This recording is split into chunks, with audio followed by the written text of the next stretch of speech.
देवकी नंदन कृष्ण गीता पाठेन तुष्यति यथा न वेदैदानेन यज्ञतीर्थव्रताधिवि।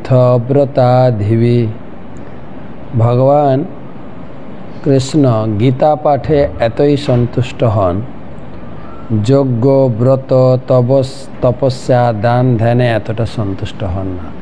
आजकेर गीता पाठ तृतीय अध्याय षड्विंशति श्लोक।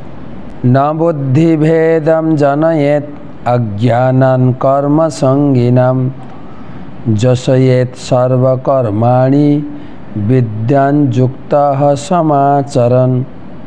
अनुवाद, ज्ञानवान व्यक्तिरा कर्मासक्त ज्ञानहीन व्यक्तिदेर बुद्धि विभ्रांत करबेन ना, बरং तारा भक्तियुक्त चित्ते समस्त कर्म अनुष्ठान करे ज्ञानहीन व्यक्तिदेर कर्मे प्रवृत्त करबेन।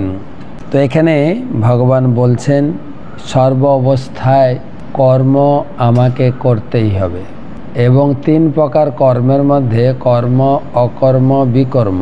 कर्म माने सकाम कर्म बा पुण्य कर्म, विकर्म माने पाप कर्म जा नरक गति एवं अकर्म माने हच्छे भगवानेर सेवा। तो तीनटे कर्म जे कोनो एकटी कर्म करते हैं, तबे तार मध्य अकर्म भगवानेर कर्म हच्छे श्रेष्ठ कर्म, जेटाके बोले अकर्म। तबे किछु लोक जे पाप कर्मे युक्त आछे बा सकाम कर्मे युक्त आछे, भगवान बोलছেন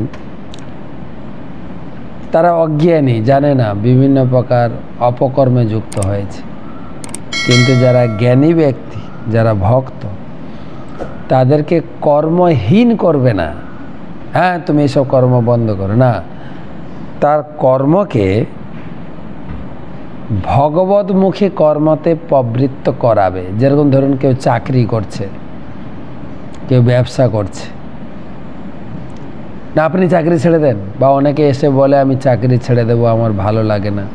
ভগবান বলছেন না, তার সেই চাকরি বা তার ব্যবসাকে ভগবত ভক্তিতে কিভাবে যুক্ত করবে সেটা বলতে পারেন। তার হয়তো কোনো আমিষের ব্যবসা আছে, হোটেল বা মাছের ব্যবসা, তাকে ঘুরিয়ে সেই হোটেলটা ভগবানের প্রসাদ আমরা অনেকে করেছি, আমিষ হোটেলকে নিরামিষ হোটেলে পরিণত করা হয়েছে। কর্ম বন্ধ করা যাবে না। ব্যবসা,